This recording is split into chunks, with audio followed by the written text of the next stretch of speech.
Praise the lord.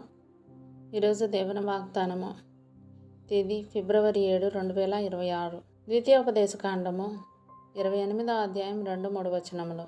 నీవు నీ దేవుడైన యెహోవా మాట వినిన ఎడల ఈ దీవెనలన్నీ నీ మీదకు వచ్చి నీకు ప్రాప్తించును. నీవు పట్టణంలో దీవింపబడుతువు. ఆమేన్. పట్టించుకునే విషయాలు పట్టణంలో చాలా ఉంటాయి. పట్టణానికి రోజు వెళ్ళేవారికి లాభ నష్టాలు ఉంటాయి. ఎక్కువ గోల, అలజడి, సందడి, ఇంకా చెప్పాలంటే భారమైన పరిస్థితులను చూస్తాం అక్కడ. పట్టణంలో శోధన ఎక్కువ, నష్టాలు, చింతలు కూడా ఎక్కువే. ఇటువంటి పట్టణాల్లోకి దేవుని ఆశీర్వాదాలతో మనం పంపబడుతూ ఉన్నాం. అక్కడ ఉన్న కష్ట పరిస్థితుల్లో దీవెన ఉంటుంది. మనం అక్కడ మకాం ఉన్నప్పుడు దేవుని ఆశీర్వాదం మనతో ఉంటుంది. కాబట్టి పని పాటల్లో ఆనందం కలుగుతుంది.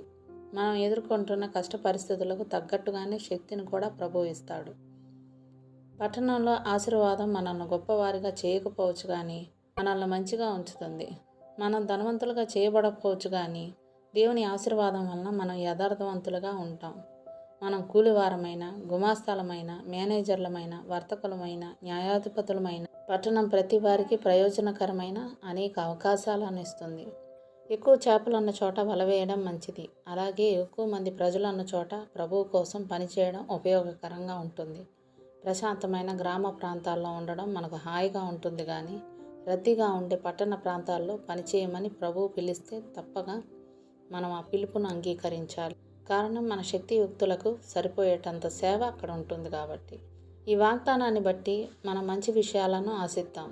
ప్రభువు మనతో మాట్లాడుతున్నప్పుడే తెరవబడిన హృదయంతో ఆయన స్వరం విందాం. పనిచేయడానికి ఇష్టమైన మనసుతో ఆయన కార్యక్రమాలను అమలు చేద్దాం. మన విధేయతను బట్టే దీవించబడతాం. ఆయన ఆజ్ఞలను పాటిస్తే మనకు గొప్ప బహుమానం ఉంటుంది. దేవుడిచ్చిన ఈ వాగ్దానాన్ని స్వతంత్రించుకొని ఆయనకి కృతజ్ఞతాస్తుతులు చెల్లించుకుందాం. అట్టి కృపా ధన్యత దేవుడు మనకు అనుగ్రహించునుగాక. ఆమేన్. దేవుడు తన పరిశుద్ధ వాక్యం మన వినికిడి యందు దీవించునుగాక. ఆమేన్.